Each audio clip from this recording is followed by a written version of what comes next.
பிள்ளையார் சொல்லி போட்டாச்சு, புதிய கட்சி வரப்போகுது அப்படின்னு சொல்லி தாவிகா கொடியெல்லாம் பறந்தப்போ திரு எடப்பாடி பழனிசாமி அவர்கள் சொல்லியிருந்தார்.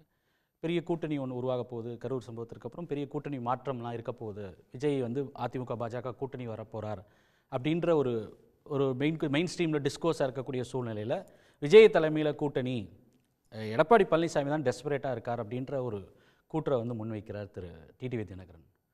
அப்படிதானா? சொல்லிட்டு போகிறாருங்க. அரசியல் அனாதைகளாக இருப்பவர்கள் ஏதாவது சொன்னால் மீடியாவில் ஸ்பேஸ் கிடைக்கும். இப்போ பாருங்கள், நீங்கள் இதை ஒரு கருத்தாக எடுத்து விவாதமே வச்சுருக்கீங்க.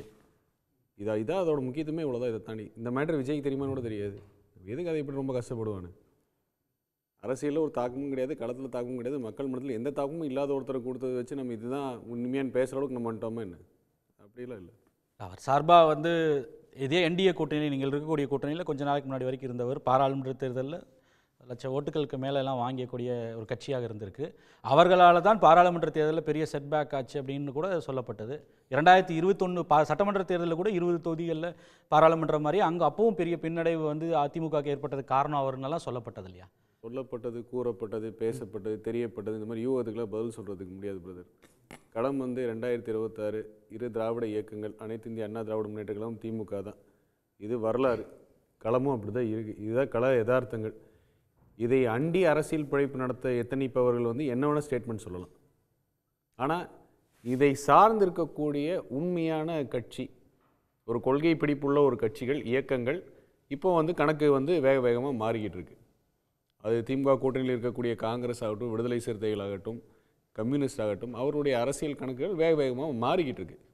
ஸோ அந்த மாதிரி ஒரு கொள்கை பற்றுடைய ஒரு லீடர் வேல்யூ அண்ட் ஃபேஸ் இருக்கக்கூடிய கட்சிகளோட கணக்கு மாறுதான்னு பேசலாம். ஆமாம், மாறக்கூடிய வாய்ப்புகள் இருக்குது, மாறிக்கொண்டிருக்கிறது, வேகமாக மாறிக்கொண்டிருக்கிறதுங்கிறது உண்மைதான். அரசியல் எது வேணால் நடக்குங்கிற ஸ்டேட்மெண்ட் எல்லோரும் ஒத்துக்கிட்டு தான் வேணும். ஆனால் அது யாரால் சாத்தியம் அப்படின்னு ஒன்று இருக்குது. அதன்படி பார்த்தா இன்றைய அரசியல் கணக்கு சாத்தியப்படுத்தக்கூடிய இரண்டு தலைவர்கள் தமிழ்நாட்டில், ஒன்று அஇஅதிமுக கழக பொதுச்செயலாளர் எடப்பாடியார், இன்னொன்று திராவிட முன்னேற்ற கழகத்துடைய தலைவர் மு க ஸ்டாலின். இவர்களால் தான் அரசியல் கட்டமைப்புகளை தமிழ்நாட்டில் உருவாக்க முடியும், கட்டமைப்புகளை அமைக்க முடியும் என்பது தான் உண்மை. வேறு சந்தேகம் தான். கூட்டணியும் கூட அதிமுக கூட்டணின்னு கூட அவர் சொல்ல மறுக்கிறார், என்டிஏ கூட்டணின்னு தான் சொல்கிறார்.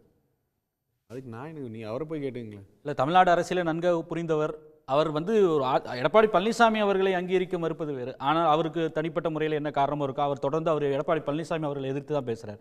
ஆனால் அதிமுக தலைமையில் கூட்டணி கூட அவர் சொல்கிறார், என்டிஏ கூட்டணின்னு தான் சொல்கிறார். அது அமமுக செய்தி தொடர்பாளர் யாராவது கிடச்சா அவங்களை கூப்பிட்டு கேட்டுங்க என்ன ஏதுன்னு. இதெல்லாம் வேஸ்ட் ஆஃப் டைம், பதில் சொல்கிறது இதெல்லாம் வேஸ்ட் ஆஃப் டைம். நீங்கள் வந்து கம்ப்ளீட்டாக வந்து கேட்டகாரிக்கெலாம் அவங்களை டிஸ்மிஸ் தான் மாட்டேன். தெளிவாக சொல்லிட்டேன், வேஸ்ட் ஆஃப் டைம். உடனுக்குடன் செய்திகளை தெரிந்து கொள்ள சன் நியூஸ் பெல் ஐகானை கிளிக் பண்ணுங்க.